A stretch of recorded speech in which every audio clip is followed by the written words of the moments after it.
네, 지금 어떤 정보가 공개 대상인지 보고 있죠. 네, 공공기관에 대해서 지난 시간 그때 알아봤고 밑에 88페이지 아래 공공성.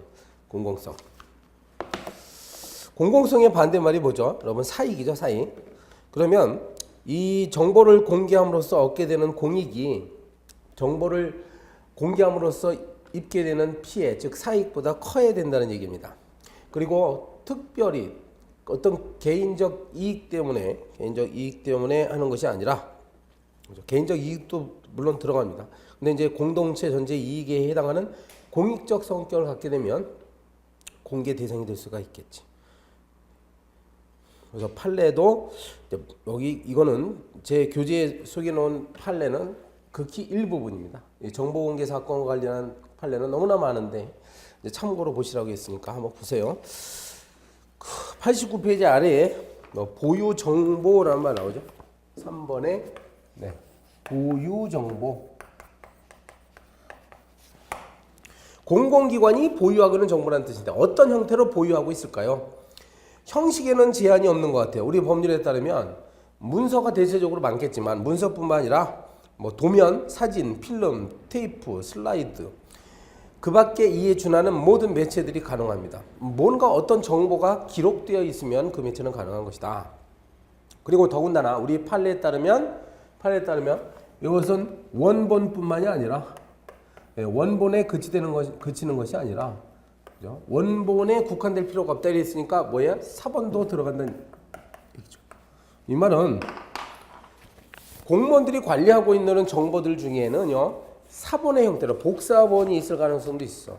그럼 그것도 역시 정보공개 청구 대상이 됩니다. 그리고 보유하고 있는 정보라고 했으니까 현재 보유하고 있지 아니한 정보는 공공기관이 갖고 있지 아니한 정보에 대해서 청구해봐야 없다는 대답밖에 안 나오겠지. 다만 제가 여기는 안 써놓은 것 같은데 공공기관 쪽에서 그걸 입증해야 됩니다. 다음 페이지에 나오네요. 그죠? 다음 페이지 역시 나옵니다. 다음 페이지 보면 이제 판례 정보의 보유 관리 사실에 대한 증명 책임. 근데 정보공개 청구했더니 정부기관이 공공기관이 보유 관리하고 있지 않아. 이러한 사실은 그 공공기관 쪽에서 입증해야 돼요. 이 말은 청구권자가 당신네들이 갖고 있지 않느냐, 이러이러해서 갖고 있지 않느냐 입증하는 것이 아니라 누구에게 입증책이 있습니까? 그래서 이 공개가 원칙이고요. 우리 법은 비공개 대상 정보를 별도로 규정하고 있어요. 제 구조 1항에서. 자, 지금부터 보게 되는 8가지 사유가 나오는데 여기에 해당되면 공개하지 아니할 수 있습니다. 자, 공개하지 아니할 수 있다. 이렇게 돼 있어. 아니할 수. 즉 이 말은 여기에 구조 1항에 해당하는 비공개 사유라 할지라도 반드시 비공개해야 되는 것은 아닙니다. 세 번째 줄 나오죠. 동그라미 2번에. 자, 정보 공개로 달성할 수 있는 이익과 비공개로 하여야 할 이익을 비교 형량에서 공개 여부를 결정이 된다. 따라서 비공개는 예외입니다. 예외니까 비공개 사유를 가능한 한 엄격하게 제한할 필요가 있다는 게 우리 판례 입장이에요. 시민의 편에 선 거죠. 그리고요, 동그라미 3번처럼 비공개 필요성이 만약에 없었다. 그때는 또 공개해야 되겠습니다. 밑에 한번 판례 학습 보실까요? 첫 번째 판례. 자, 정보공개 청구했더니 공공기관이 이거는 비공개 사유다. 이렇게 주장하려면 입증해야 돼요. 무엇을 입증하느냐? 밑줄 친 부분 보세요. 정보의 내용을 구체적으로 확인 검토해서 어느 부분이 어떠한 법익이나 기본권과 충돌되어서 이것이 비공개 사유에 해당한지를 주장 입증해야 됩니다. 즉 여기는 7조라고 되어 있는데 이건 옛날 판례니까 그렇지. 현재 이제 구조예요. 구조 1항 제 몇 조에 해당돼서 그 8가지 중에 도대체 몇 조에 해당돼서 이건 비공개 사유라는 것을 구체적으로 입증해야 됩니다. 2번 판례는 여러분 각자 읽어보시고 그 다음에 3번에 보시면 정보공개 의무기관은 판결의 취지에 따라 개별 정보에 대해서 공개 거부 사유를 구체로 내서 다시 공개를 거부할 수는 있다. 무슨 말인 거니? 윗줄까지 읽어야 되겠느냐. 자, 이 사건은요. 일단 공공기관이 진 거야 사실은. 근데 개별 정보에 대해서 공개 거부 사유를 구체적으로 입증하지 않음으로써 위법하다라는 판결을 받았어. 그러니까 정보 비공개 결정을 해서 상대방이 소송을 제기했더니 법원에서 판결하기를 당신네 공공기관은 도대체 무엇 때문에 비공개를 했는지에 대한 구체적인 사유가 없다. 이런 취지의 판결로서 공공기관에게 패소 판결이 나왔으면 공공기관은 다시 그러면 구체적인 비공개 사유를 밝히면서 이제 비로소 비공개 결정을 다시 해도 된다는 얘기죠. 자, 1호입니다. 1호. 하나하나씩 보는데요. 다른 법률 또는 법률에서 위임한 명령에 따라 비밀이나 비공개 사항으로 규정된 정보 이렇게 돼 있어요. 이게 이제 문제가 됐는데 다른 법률 또는 법률에서 위임한 명령 이런 표현이 나오죠. 그럼 이게 다른 법률이란 뭐냐 이게 문제가 된 거죠. 그러면 지금 우리는 정보공개법을 하고 있는데 정보공개법과 다른 이 세상에 존재하는 모든 법률이 여기에 해당하느냐? 우리 판례는 그렇게 보고 있지 않습니다. 그렇게 보지 않고요. 일단 판례 학습을 먼저 볼까요? 밑에 첫 번째 판례 학습 보세요. 구조 1항 1호에서 말하는 법률이 위임한 명령에 의할 때 이 법률이 위임한 명령이라는 것은 정보의 공개에 관하여 법률의 구체적인 위임 아래 제정된 법규명령을 의미한다. 이렇게 돼 있죠. 그러니까 정보의 공개에 관하여 정보 공개 문제와 관련해서 위임받은 경우에만 해당되는 거지. 뭐 어떤 법률에서 만약에 비공개 사유를 규정하고 있다고 해야죠. 이것이 그걸 이유로 해서 위임받았다고 하면 모두 비공개할 수 있느냐? 그게 아니라는 겁니다. 요 판례는요, 유명한 판례예요. 첫 번째 판례는 이른바 교사들의 근무 성적 평정 결과 사건입니다. 그 밑줄 쳐 있죠? 교사들의 근무 성적 평정, 근평. 주기적으로 근평하거든요. 그 결과를 일선 행정기관이 비공개하고 있는데 그 이유를 물어봤더니 이런 거야. 교육공무원 승진규정 25조를 들먹이면서 이 26조가 바로 상위법으로부터 법률의 위임을 받았기 때문에 이 승진규정 26조가 근무성적 평정을 비공개하도록 했으므로 우리는 비공개했다. 이렇게 주장했는데 우리 대법원에서는 그렇게 보지 않았어요. 이 교육공무원 승진규정이라는 것은 승진과 관련된 규정이지. 이 승진규정에 위임을 해준 법률이 정보공개와 관련된 내용으로 위임해준 것은 아니라고 했던 거죠. 그렇지? 정보공개와 관련돼서 위임해준 것은 아니기 때문에 교육공무원 승진규정 26조가 근평 결과를 비공개하도록 돼 있다 해가지고 그것이 항상 합법적이라고 보지는 않았어요. 상위법을 위반한 거죠, 사실은. 분명히 정보공개에 관련된 어떤 법적 근거가 필요한데 비공개할 수 있다는 법률적 근거가 하나도 없는데 교육공무원 승진 규정에다만 담아놨어. 그러니까 결국은 여기서 말하는 다른 법률 또는 법률에 위임한 법령에 해당하지 않는 것이다. 이렇게 판례가 왔던 거예요. 네, 그 정도 아시면 되겠습니다. 지금 교재에 나와 있는 판례가 굉장히 많죠. 왜 판례가 필요한 거 아니요? 이제 요령인데, 여러분 우리는 주관식, 논술식 공부를 하고 있잖아요. 혹시 이 파트에서 무슨 문제가 떴을 때 실제로 재작년이군요. 재작년에 문제가 나왔어요. 다음 중 정보 비공개 대상 사유를 적어봐라. 그럴 때 어떤 수험생은 이제 이 8가지, 구조 1항에는 8가지 항목만 쭉 나열하는 경우가 있을 거야. 네.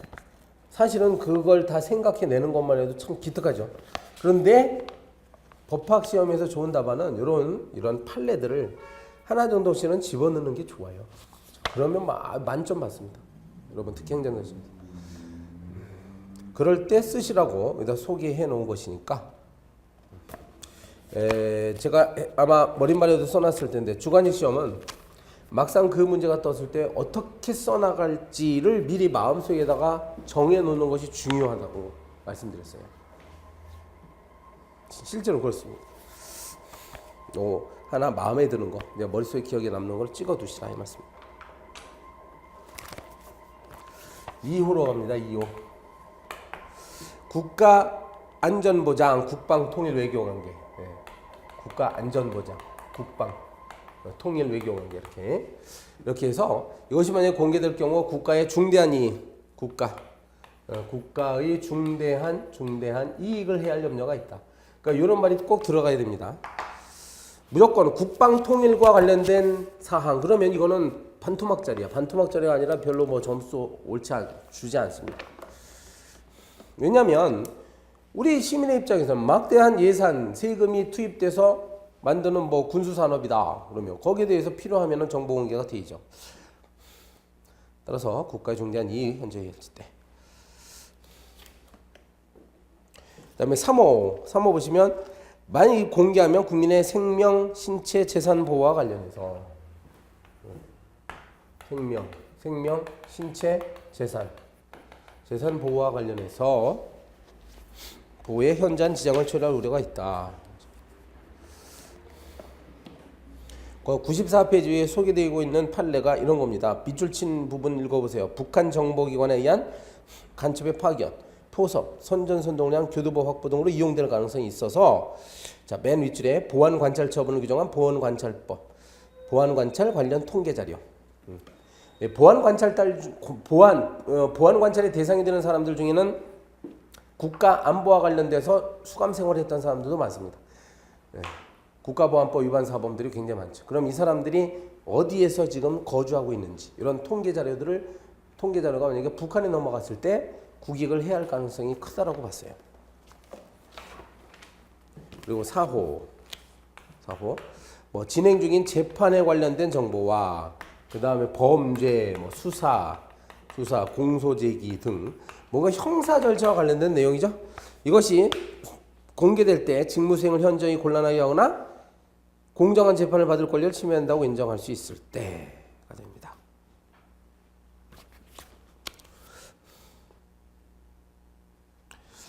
그 다음에 5호 자, 감사, 감독 등 감사, 감독, 검사, 시험 규제에 입찰, 인사관리에 관한 사항이나 의사결정 과정, 그러니까 의사결정 과정 또는 내부 검토 과정. 여기 앞에 있는 거 이와 같은 내용으로서 현재 의사결정 과정이 있거나 또는 내부적으로 검토 중에 있는 사안으로서 공개될 경우 업무의 공정한 수행이나 연구 개발의 현저한 지장을 초래한다고 인정될 때, 그때는 비공개할 수 있습니다. 다만 이라는 것이 유효했을 때는 만약에 이게 종료가 되면 어떻게 되냐, 이게 종료가 되면 의사결정 과정이 종료되거나 내부 검토 과정이 종료됐을 때는 그때는 다시 공개해야 되겠어요. 거기 밑에 판례 학습을 보시면 지방자치단체가 도시공원위원회를 열었어요. 이 위원들이 모여서 회의를 했겠지. 그러면 그 어떤 내용이 발언 때에 올랐는지, 그러니까 위원들이 어떤 말을 했는지에 대해서는 시민들이 알 필요가 있겠습니까? 몰라도 됩니까? 알 필요가 있죠. 위원들도 이제 그 세금을 통한 보수를 받는 사람들이고 공익을 시민들을 대신해서 이런 공적인 업무를 수행하는 분들이니까 어떤 발언을 했는지에 대해서는 공개되어야 합니다. 그런데 그러니까 어떤 사람이 어떤 발언을 했는가 또는 그 위원의 개인적인 신상이 있죠. 개인적인 신상 이런 것들은 비공개되어야 합니다. 발언자의 인적 사항까지 공개된다면 왜 문제가 발생해요? 만일 어떤 발언을 했는지까지 알려진다면 심의 절차에서 솔직하고 자유로운 의사결정을 할 수가 없기 때문에 그런 거예요. 그러면 시민들에게 부하 내동하는, 영합하는 포퓰리즘적 발언 같은 것을 할 수밖에 없겠지. 따라서 발언자의 인적 사항까지는 비공개 사유라고 했던 겁니다. 다음 페이지에 가면 문제은행 출제 방식을 채택하는 치과의사 국가시험 사건. 이 경우는 비공개라고 했었습니다. 이것이 공개됐을 때는 치과시험을 운영하는데 막대한 지장이 있다고 했어요. 쭉 많죠, 굉장히. 여러분 객관식 공부할 때 충분히 했을 거라고 보여요. 5번 판례 보면 사법시험 시험 문항에 대해서 채점위원별 채점 결과는 비공개지만 그 2차 시험 답안지는 공개다, 이런 내용들. 네, 많은 판례가 있죠. 따라서 왜 많이 있겠습니까? 이게 지금 요게 이제 실제 문제가 뜨면 요게 관련되는 경우 사례가 굉장히 많습니다. 그다음에 6호, 6호도 또 굉장히 많은 축에 속해요. 6호도. 이게 뭔고 아니 바로 사생활. 네, 사생활의 비밀과 자유. 사생활의 비밀, 자유. 성명이나 주민번호 등 개인에 관한 사항이 포함되어 있어서 이것이 공개될 때는 사생활의 비밀 또는 자유를 침해할 우려가 있다고 하잖아요. 자, 그런데요. 여기서 단 이렇게 나오면서 다만 예외적으로 공개될 수 있는 경우가 쭉 있으니까 여기까지 보셔야 돼 이거는. 자, 봅니다. 법령에서 정하는 바에 따라 열람할 수 있다. 마치 우리 개인정보보호법을 배울 때 이런 내용이 있었죠. 나를 보시면 공공기관이 공표 자체를 목적으로 해서 작성하거나 취득한 정보예요. 공표 자체를 목적으로. 그 다음에 공공기관에 작성하거나 취득한 정보에서 공개하는 것이 공익이나 개인의 권리 구제를 위하여 필요하다. 오히려 시민들을 위해서 도움이 된다는 얘기고. 직무를 수행한 공무원의 성명지기. 여기에 공무원의 성명지기. 요건 예전에 객관식 문제로도 나온 적이 있었어요. 객관식 문제로 나왔습니다. 가능합니다. 누가 어떤 업무를 수행했는지. 요즘은 특히 더 장려하죠. 정책 실명제라고 해서. 공개하는 것이 오히려 공익을 위해서 필요한 경우도 또 되겠습니다. 다시 반복되지만 그 밑에 교재에도 있죠. 이 페이지 맨 아래에 보시면 이렇게 공개를 하게 되면 사생활의 비밀을 제한할 가능성이 있지만 결국은 이렇게 여기 공익적인 측면도 있으니까 과연 어떤 것이 중요한 것이냐. 여기서 서로 비교해서 결정해야 된다는 내용이다. 다음 페이지 판례 보듯이요. 판례 보듯이 그 판례 첫 번째. 개인의 사생활이 먼저냐 아니면 공익이 먼저냐 뭘 기준으로 판단할 것이냐에 대해서 자, 보호되는 개인의 사생활 보호 등의 이익과 공개에 의하여 보호되는 국정 운영의 투명성 확보 등과 같은 공익을 비교 교량해서 구체적으로 판단한다. 신중히 판단해야 된다. 이런 얘기가 나오죠. 이런 말들을 답안지에 써주면 좋겠습니다. 7호 법인 또는 단체, 법인 단체 또는 개인의 경영상, 영업상 비밀. 경영상, 영업상 비밀에 관련된 것. 여기도 또 다만 해가지고 요거는 또 공개할 수가 있습니다.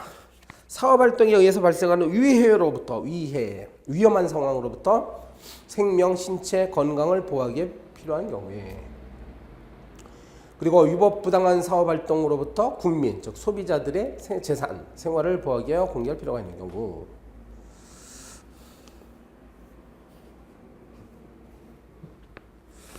밑에 판례 참고로 보세요. 여기도 판례 맞네요. 그리고 이제 끝으로 8호가 하나 있죠. 101페이지. 보시면 공개될 경우 부동산 투기, 매점 매석 등으로 특정인에게 이익 또는 불이익을 줄 우려가 있다고 인정되는 경우 뭐라고 돼 있어요? 부동산 투기, 그다음에 매점 매석. 매점 매석은 이제 값이 오르길 기다렸다가 되파는 것인데 그때 이제 시장에 내놓지 않고 자기 창고에 막 보관해 놓은 것입니다. 염가로 매입했다가 고가로 판매하기 위해서 하는 경우. 이 사람들이 어떤 정보로 매점 매석하겠어? 공무원들에게 이렇게 정보공개 청구 제도를 악용을 해서 이제 정보를 빼는 다음에 또는 어느 지역이 개발될 것이다. 어느 지역이 개발된다는 정보를 입수하면은 부동산 투기할 때 편할 거예요. 근데 이런 목적이 있다고 판단되면 공공기관은 거부할 수 있겠습니다. 당연하죠. 이것도 예전에 객관식으로 이런 조문이 있더라라고 나온 적이 있었어요. 실제로 비공개 사유로 있습니다. 자, 페이지 101. 정보 공개의 절차. 자, 우리는 행정사 시험을 준비하고 있기 때문에 우리 시험은요, 이런 절차 이야기가 나오면 상당히 주의 깊게 공부를 해야 됩니다. 시민들을 대행해서 이런 일들을 우리가 대신 해주는 거니까 절차는 절차를 몰라가지고 막 일을 그르치면은 큰일 나는 거예요. 그건 전문성이 떨어지는 직업인이 되지. 절차 공부 충분히 공부하셔야 됩니다. 그럼 처음에 이제 정보 공개를 청구하는 단계다. 청구. 국민이 공공기관에 대해서 내가 그 정보를 알고 싶으니 나에게 알려다오. 이렇게 제기할 수 있는 것이다. 이 방법 정보 공개 청구서라는 것을 제출할 수 있고 또는 말로 청구해도 됩니다. 정보 공개 청구서 제출할 때 어떠한 내용들을 담아서 제출하는지 한번 보세요. 어떤 내용들이 있겠어요? 청구인의 성명. 자, 성명이 들어갑니다. 성명이 들어간다는 얘기는 익명 안 된다는 얘기야. 그리고 가명으로도 안 됩니다. 뭐 남의 이름을 빌리거나 차명 이런 거 안 돼요. 아무튼 본인의 실명을 집어넣고 하는 것입니다. 성명을 기재해야 되고 그리고 주민번호 적고 아까 이런 게 우리 개인정보보호법에서요. 원래 공공기관은 개인의 주민번호를 수집할 수 없는데 법령이 정한 절차에 따라 하는 경우는 괜찮다고 했잖아. 바로 이런 경우죠. 주민번호를 써야 됩니다. 그리고 주소 및 연락처를 거기다 적습니다. 그리고 정보를 공개하는 청구하는 정보의 내용, 정보 내용에 대해서 도대체 무엇을 청구하는지 밝혀야 되겠고 구체적으로 밝혀야 됩니다. 그리고 공개 방법이 뭐죠? 어떤 형태로 받아볼 것인가 그 정보를. 그럼 대개 이제 문서로 달라고 하면 되는데 문서 아니면 전자메일 형태로 보내주셔. 파일 형태로 보내주셔. 이렇게 청구할 수도 있어요. 아니면 또 그 보내는 방법. 우편으로 보낼 수도 있죠. 우편으로 보내거나 아니면 다른 방법으로 보내거나 우편으로 보내거나 뭐 전자이메일로 보내거나. 말로 하는 경우에는 이제 공무원이 그냥 말로만 한쪽 귀로 듣고 한쪽 귀로 흘리면 안 되잖아요. 그래서 이때는 진술을 하게 되면 이렇게 공무원 앞에서 진술하게 되면 공무원은 이를 정보공개 청구 조서를 작성해서 조서를 작성해서 보관하도록 되어 있습니다. 문서에다가 이러한 내용들을 작성해야 됩니다. 그래서 청구인과 함께 기명날인해야 된다. 청구인과 함께 기명날인. 기명이라는 건 여러분 이름을 쓰고 날인은 도장을 찍는다는 얘기야. 여기에 홍길동 쓰고 꽉 도장 꽉 찍는 거예요. 여기 기명날인이. 그리고요 여기에 청구 대상 정보를 이렇게 정보 내용을 기재하도록 되어 있는데 이것은 그 내용과 범위를 확정할 수 있을 정도로 특정해야 된다. 구체적으로 쓰라는 얘기입니다. 범위를 확정할 수 있을 정도로. 그러니까 가령 무엇에 관한 정보 일체 그러면 안 돼요. 그게 얼마나 될 줄 알고 정보가 전부 달라고 하면 안 되죠. 도대체 거기서 뭘 필요로 하느냐를 정확히 구체적으로 합니다. 거기 판례 학습 중에 두 번째 보세요. 두 번째. 자, 이렇게 특정 어느 정도까지 해야 되는 것이 특정이냐에 대한 판례가 하나 있습니다. 보시면 청구 대상 정보를 기재함에 있어서 사회 일반인의 관점에서 청구 대상 정보의 내용과 범위를 확정할 수 있을 정도로 특정해야 된다고 합니다. 사회 일반인의 관점에서 이해가 가능하면 특정된 거야. 그럼 이 사건의 사례를 한번 볼까요? 이렇게 청구했나 봐요. 대한주택공사의 특정 공공택지에 관한 수용가, 택지 조성 원가, 분양가, 건설원가 등 및 관련 자료 일체인 경우. 그럼 앞에는 분양가, 건설원가까지는 괜찮다는 거야. 관련 자료 일체 이렇게 되면 내용이 너무 광범위해서 이거는 특정되었다고 보기가 어렵겠습니다. 그래서 아마 이 사건은 이제 택지 조성 원가, 분양가, 건설 원가 이런 것들은 공개가 됐을 수도 있어요. 이건 이제 결론을 찾아봐야 되는데 아마 이것도 공개 안 될 수도 있고 왜냐하면 이제 다른 어떤 이익들과 비교를 해서 공개 여부를 결정합니다. 근데 관련 자료 일체는 아예 처음부터 기각을 한 사건이에요. 만일 청구 대상 정보를 특정할 수 없는 부분이 이렇게 포함되어 있다면 법원은 어떤 조치를 취해야 될까가 바로 밑에 있습니다. 읽어보면 좀 많은 문장이 어려울 거예요. 이때는 그래서 이 맨 마지막 줄, 자 102페이지 위에 밑줄 친 부분의 맨 마지막 줄 이렇게 돼 있죠. 정보공개 청구 중 특정되지 않은 부분에 대한 비공개 결정의 취소를 구하는 부분은 나머지 부분과 분리하여 이를 기각해야 한다. 말이 어렵죠. 특정이 되는데 여기다 적겠습니다. 만약에 이만큼을 청구했는데 이 부분은 불특정되었어. 그러니까 도대체 뭘 요구하는지 모르겠다 이거야. 특정해야 되는데 불특정해. 이 부분은 특정해가지고 청구했어요. 청구했더니 전체가 비공개 결정 났습니다. 비공개 결정 나서 내가 이제 소송을 제기합니다. 이게 청구인이 비공개 결정을 취소해달라. 그래서 취소 소송을 제기했어요. 그럼 여기 대해서 이제 법원은 어떤 판결을 내려야 되냐 이건데 이때는 요거 있죠. 불특정된 부분에 대해서 비공개 결정을 취소해달라고 한 거 요거 있죠. 요 부분은 뭐야? 기각시켜라는 얘기예요.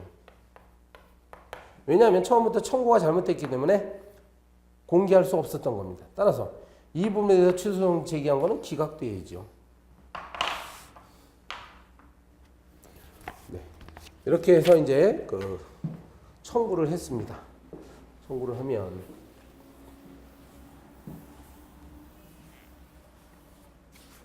어떻게 돼 있어요? 청구를 하면 이제 검토해서 결정 여부를 결정할 것인지 말 것인지를 판단해야 돼요. 그래서 두 번째가 공개 여부, 정보. 이쪽에다. 자, 공개 여부를 이제 결정해야 됩니다. 담당 공무원이 어떻게 처리할까요? 그 기한이 문제인데 이거 청구를 받으면 10일 이내에 공개 여부 결정해야 됩니다. 10일 이내. 10일이면 일주일하고도 3일인데 공개 대상의 정보의 성질에 따라서 성격에 따라서 이것이 긴 기간일 수도 있고 굉장히 짧은 기간일 수도 있겠어요. 단순히 어떤 내부 자료를 복사해달라. 그러니까 기존에 존재하고 있는 거 복사해달라. 그런 경우는 뭐 금방 되겠지만 혹시 이해관계자들과 굉장히 복잡하게 얽혀있는 그런 내용이라 한다면 그 공개 여부를 신중하게 검토해야 되기 때문에 10일 이내에 하지 못하는 경우가 있어요. 따라서 부득이한 경우에는 부득이한 경우는 뭐야? 10일에다가 플러스 10일. 네, 10일을 연장할 수가 있습니다. 그러니까 한 번쯤 더 기간을 연장해서 충분히 검토할 시간이 주어져요. 물론 연장을 할 때는 연장된 사실 여부에 대해서 그리고 왜 연장했는지의 사유를 청구인에게 통지해야 되겠습니다. 책에는 없는데 사실 연장 규정이 있긴 있는데요. 공무원들 입장에서는 가능한 한 비공개하려는 욕구가 있어. 그러다 보니까 뭐 굳이 연장하지 않을 사항도 되게 연장하는 경향이 있다고 저는 알고 있어요. 무조건 연장하는 거야, 연기하는 거야. 그건 바람직하지 않습니다. 자, 제3자에 대한 통지 나옵니다. 제3자 통지 조문은 통지 조항. 청구를 받았더니 자, 갑이라는 사람이 요 공공기관에 대해서 뭘 이렇게 청구를 했더니 이 청구 대상이 되는 어떤 정보가 제3자와 이렇게 관련이 있더라 이거죠.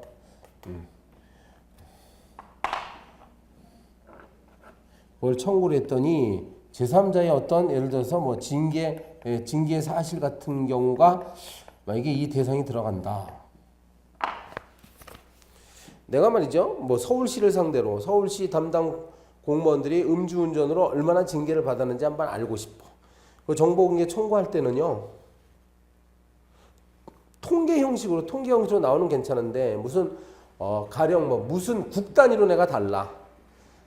서울시에 10개 국이 있다고 한다면 조직상에 10개 국이 있으면 국별로 음주운전으로 처벌받은 공무원의 숫자가 어떻게 다른지 좀 알아달라. 막 이렇게 되면 좀 문제가 달라요. 그때는 이제 제3 바로 어느 국 소속 공무원 이런 식으로 자료가 나오기 때문에 이때는 제3자의 어떤 이해관계가 따릅니다. 그리고 구체적으로 물어볼수록 제3자의 문제가 발생할 수 있어요. 그럼 이 사람 입장에서도 자기가 모르는 사이에 이 정보가 함부로 공개되면 안 되기 때문에 일단 제3자에게 알려주는 거예요. 알려줘서 이러한 공개 청구, 정보 공개 청구 사실이 있습니다. 어떻게 할까요? 이렇게 물어봅니다. 공개해도 되겠습니까? 물어보는 거죠. 그럼 이제 자, 근데요, 제3자에게 지체 없이 통지합니다. 통지하고 필요한 경우에는 그 의견을 일단 들을 수 있다까지예요. 여기는. 근데 여기 이어지는 말이 뒤에 나와요. 어떻게 할 것인지. 그다음에 3번 이송. 만일 다른 공공기관이 보유 관리하는 정보의 공개 청구를 받았어. 그럼 어떻게 해야 될까요? 바로 지체 없이 소관 기관으로 이송해야 되겠습니다. 그리고 이송했으면 이송했다는 사실을 또 청구인에게도 알려줘야 되겠죠. 알려줘야 됩니다. 내가 청구를 했는데 도대체 지금 이 시점에서는 어느 기관이 처리를 하고 있는지 알려줘야 돼요. 문서로 통지합니다. 그리고 밑에 판례학습 보니까 이제 제3자에 통지하면 제3자가 뭐 비공개 요청할 수도 있어요. 저 행정기관에게 야 이건 나의 징계 사실은 나의 사생활 비밀과 관련되지 않느냐 함부로 공개하지 말아달라 이렇게 청구할 수 있어요. 우리 이 판례는요 그렇다 손 치더라도 제3자가 비공개 청구했다고 해서 반드시 이걸 따라야 되는 것은 아니라는 이야기야. 비공개 그 자체가 그러니까 제3자의 비공개 요청 사실이 그 자체가 정보의 비공개 사유에 해당하지는 않는다라는 이야기입니다.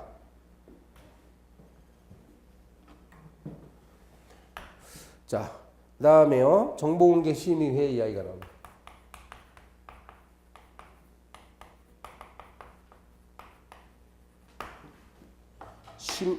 심의회라고 돼 있어. 정보공개 심의회. 그러면 위원회라는 얘기예요. 위원회라는 얘기인데 이게 뭐 행정자치부 장관이나 대통령에 소속되어 있는 게 아닙니다. 조심해야 돼요. 그래서 오른쪽에 표로 정리해 놨죠. 지금 보는 정보공개 심의회는 왼쪽 칸.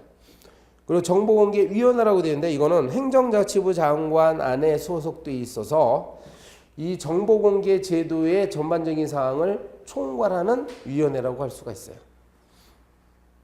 자, 그럼 정보공개심의회는 국가기관이나 지자체 또는 정보투자관리기관에 의한 정보투자관리기관 등에 소속되어 있습니다. 바로 공공기관에 소속되어 있는 것이죠. 그래서 정보공개 청구가 들어왔을 때 이것을 공개할지 여부를 심의하는 기관을 정보공개심의회라고 이렇게 얘기합니다. 심의회는 위원장 1명을 포함해서 5명 내지 7명의 위원을 구성하고 자 읽어볼게요. 기능, 구성. 심의회 위원장을 제외한 위원은 소속 공무원, 임직원 또는 외부 전문가로 지명하거나 위촉하되 그 2분의 1은 해당 국가기관 등의 업무 또는 정보공개 업무에 관한 지시를 가진 외부 전문가로 위촉을 해야 되겠습니다. 자, 오른쪽 칸에 정보공개위원회. 이거는 행자부 장관이에요. 대통령 아닙니다. 정보공개에 관한 정책 수립, 제도 개선. 그다음에 정보공개 기준 수립. 정보공개 운영 실태 평가 등 기타 이렇게 어떤 제도나 정책적인 측면을 다루는 것이 정보공개위원회예요. 행자부 장관 소속. 여기는 또 위원장과 부위원장 1명을 포함한 9명의 위원으로 구성되어 있습니다. 위원회 위원은 누구로 구성되느냐?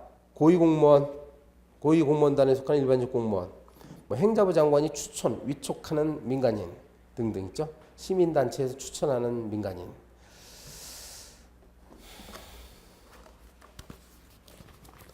자, 이렇게 해서 바로 4번 넘어가는데요.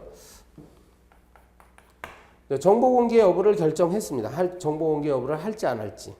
공개 여부를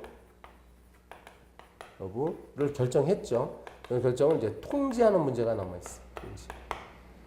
알려줘야 될 거 아니야. 그러면 공개하기로 결정했다. 공개 결정.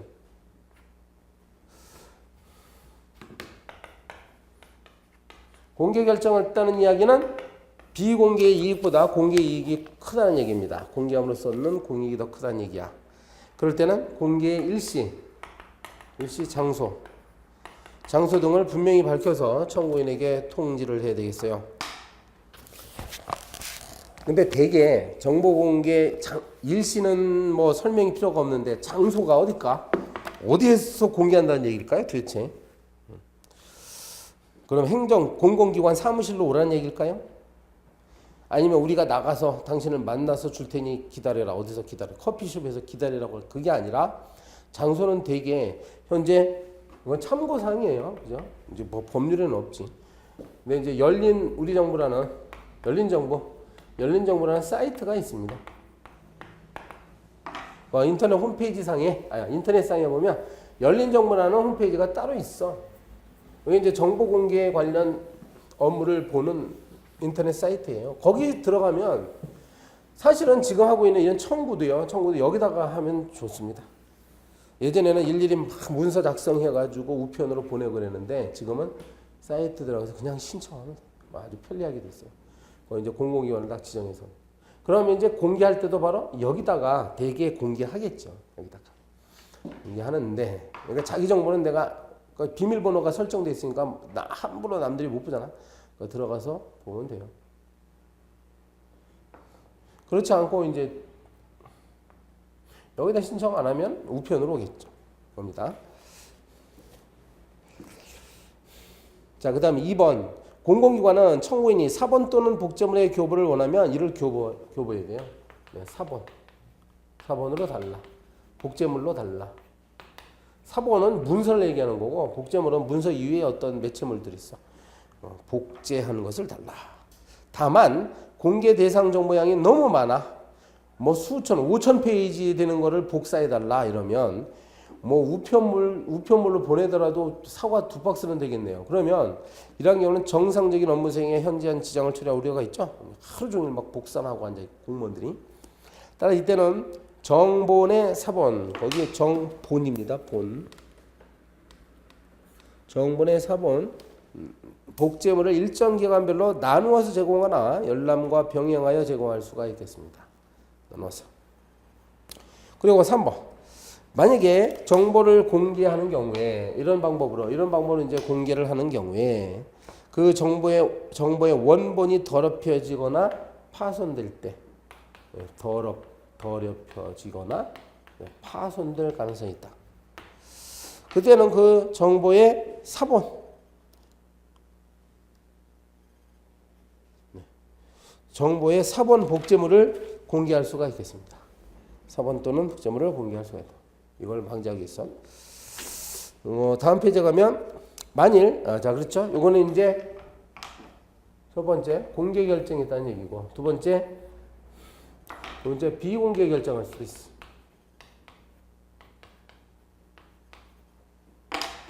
비공개. 공개하지 않겠다.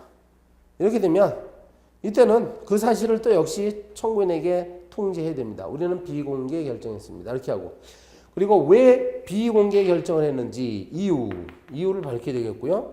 그리고 당신은 앞으로 언제까지 이의 신청할 수 있습니다. 행정심판 청구할 수 있습니다. 행정소송 청구할 수 있습니다. 이렇게 불복의 방법과 절차까지 이런 것을 그 내용에다가 밝혀야 되겠어요. 그 다음에 5번 부분 공개 나오죠. 정보를 공개 청구했더니 그 내용을 보니까 이렇게 어떤 그 일부분은 공개할 수 있는 공개 대상이고 일부분은 비공개 대상이더라. 이렇게 되는 경우 이런 경우가 있을 수 있습니다. 아까 비공개 대상 구항 1항 자 다시요. 구조 1항에 해당하는 8가지 있잖아요. 사생활 비밀과 자유를 침해한다. 청구했더니 여기에 개인의 주민등록번호 같은 게 막 그런 걸 필요로 해. 그럼 이거는 비공개 결정이죠. 그 부분. 그리고 공개할 수 있는 부분만 따로. 다만 이것이 이렇게 두 가지가 분리 가능해야 됩니다. 분리 가능한 경우에는 공개 가능한 부분에 대해서만 공개해도 됩니다. 이런 걸 부분 공개라고 얘기하죠. 공개. 자, 이게 의미하는 바는 공공기관은 가능한 한 공개를 원칙으로 해야 됩니다. 따라서 이렇게 두 가지가 섞여 있을 때 전부 비공개 결정할 것이 아니라 공개가 가능한 범위 내에서만 부분 공개해도 됩니다. 가능한 한, 그래서 이 14조에 있는데 이 법 14조의 취지를 살려서 부분 공개를 하라는 얘기예요. 자, 여기서 더 나아가서 판례를 읽어보면 이런 말이 나와요. 만약에 이 실제로 어떤 사람이 정보를 청구했더니 이렇게 두 가지가 나눠지더라. 그렇다고 한다면 요렇게 요 부분은 공개 처리해야 되는데 만일 이걸 전부 비공개하면 어떻게 될까요? 네. 전부 비공개 결정했다고 한다면 상대방 가만히 안 있죠. 이제 소송 제기합니다. 여기에 대한 비공개 결정에 취소 소송을 제기한다. 그럼 판결은 어떻게 될까요? 판결은 이 부분 있죠? 공개 대상. 공개 대상이 되는 부분. 공개 대상. 공개 대상의 비공개 결정 있지? 비공개 결정. 저걸 비공개했으니까. 비공개 결정의 뭐야? 일부 취소. 일부 취소 판결을 냅니다. 이 부분. 이 부분을 비공개 결정한 것에 대해서만 이제 일부 취소 판결 내리고. 이 부분을 비공개한 거는 원래 비공개 대상이니까 이 부분은 그냥 인용해 준다 이거야. 그러니까 부분 인용으로, 일부분 인용으로 이제 판결이 끝나겠습니다. 여기 바로 판례 학습의 첫 번째. 이렇게 돼 있죠. 밑줄 침호분에 공개가 가능한 부분을 특정하고 판결의 주문에다가 행정청의 위 거부 처분 중에 공개가 가능한 정보에 관한 부분만을 취소한다고 표시한다. 이게 바로 일부 취소예요. 네. 그렇죠? 좀 쉬었다가 나머지 부분 계속 하겠습니다. 105페이지. 네.